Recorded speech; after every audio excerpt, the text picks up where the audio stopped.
There I go, jumping, bending my pedals. Oh man, it broke. So after 200 miles of riding, has anything broken on my Lectric XP 3.0? I can tell you that any problems I have had are not deal breakers.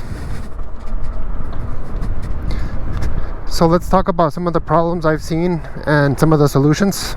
One of the issues I've had is weak brakes, and the solution for weak brakes was just me learning how to adjust the brakes. And with these single piston brakes, there are some tricks. For example, you can't just keep tightening the cable because that only adjusts the piston side. This guy must be driving a manual, keeps backing up into me. So if you just keep tightening the cable as the pads wear and the cable stretches, you're just getting the piston closer to the disc, but there's a stationary pad on the backside, on the inside of the wheel, that you need to use an Allen wrench to also bring closer to the disc. So learn how to adjust your brakes and you'll find that the stock Lectric XP 3.0 brakes have enough power. Another issue has been the mounting bracket for the front light. It has a very large cantilever and you have this big mass of the light at the end of it. With those small screws on that bracket, it's very difficult to keep them tight. It's very difficult to keep the light from vibrating loose and slowly shifting down over time. The stock mounting location is bad, and then the new mounting location after you add that front basket makes it even worse in a position that's actually close to the tire. And riding off-road with that light bouncing around, I ended up having the light break off. It was just fatigue from all the cycles that the base of the lights saw from all that bouncing. Either way, the front light, even though it throws decent light for riding at night, it just has a poorly thought out mounting support and the screws are too small. So how am I going to solve the light problem? Initially, I'm going to just take a large hose clamp and rig up a relocation, rig up a new solution to mount the light on my handlebar instead of down there at the basket at the front end where it can get damaged and hit. Another issue has been the clamping mechanisms for the handlebars and for the seat are different than other bikes I've had. You have to crank down the adjustment screw for the clamping mechanism a lot more than you think and really press that lever hard to have it clamp down.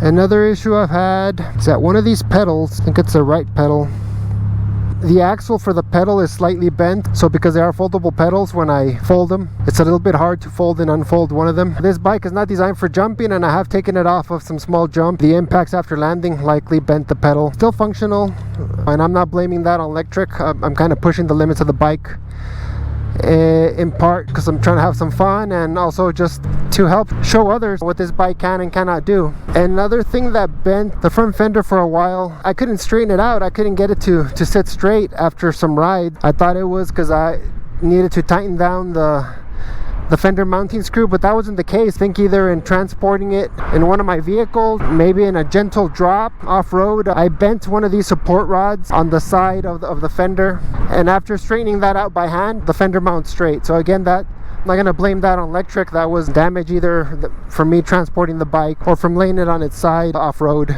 Another recent issue is that the rear passenger pegs appear to be slightly bent. They're both bent downward, and there was one passenger that was about 175 pounds, I guess, with clothes on, that sat back there. The pegs are rated for something like 35 pounds each, I think. You're supposed to have most of your weight on the seats and then just the weight of your legs, you know, slightly on the peg. So they may have been overloaded, but when you look at the design of the peg, they are hollow peg. The metal could be thicker. They're tubular. It can make the walls thicker, make them more resistant to bending. So that is an improvement that can be made in the design. An issue with the battery was that it was rattling a lot inside the frame. I fixed that pretty simply by just adding some felt pads around the battery to help reduce the clearance between the frame housing the battery and the battery itself. When I received the bike, the rear derailleur protector was bent. It was not allowing the bike to shift up into 7th gear. It seemed like that may have been damaged in shipping originally. I just took that protector and bent it back by hand, you know, with it tight against the bike. I was able to bend it back enough that the shifter can now shift into 7th gear just fine. An issue with the front rack is that 2 out of the 4 threaded holes on the front rack were not fully formed. So I had to take the 2 bolts and carefully screw them in, screw them back out, screw them in, screw them back out. Basically finishing a machining operation there. And I'm not sure if it's the paint on the front rack or if the threads were not machined properly, because 2 are super smooth and easy to go in. The other 2 are still tight even after using them for a while.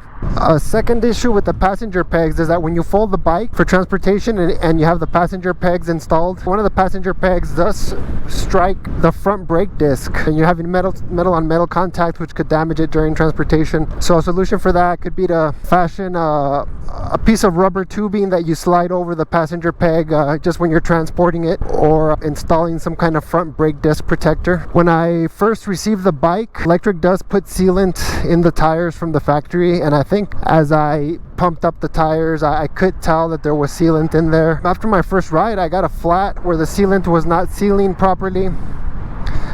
So I added another half bottle of slime to each tube. At this point, I've ridden the bike 217 miles. I literally have hundreds, probably, if not at least dozens of thorns in each tire, and I know some of them have gone through the tube, but I have not lost any pressure. I have not had any more flats. For me, slime in the desert and all our desert thorns has worked well on all my bicycles and motorcycles. I know a lot of people, for some reason, like to hate on slime and claim that it's not the best sealant or doesn't work well, but there's a reason why it's the most popular and available sealant, I think. I mean, it's in every store, gas station. If it didn't work, I don't think they'd be selling as much of it. Finally, a couple of elements on the bike that are somewhat noisy, but functionality does not appear to be affected, is brakes. People complain about the brakes grinding or squealing. I did wipe my rotors early on with alcohol to clean them from any residue, but they still do make a bit of a grinding noise. I think it's just a natural noise from the brake pads against the brake discs. Another element that's been a little bit noisy, and I'm not sure yet if it's the comfort seats or if it's the suspension seat post. I do get some creaking noises coming from the rear, either seat or suspension seat post. It adds a lot of comfort to the bike. I'm happy with the way it feels and performs. I'm not too stressed about it. I may try to add some grease to the seat post to add some additional lubrication. Maybe that'll help.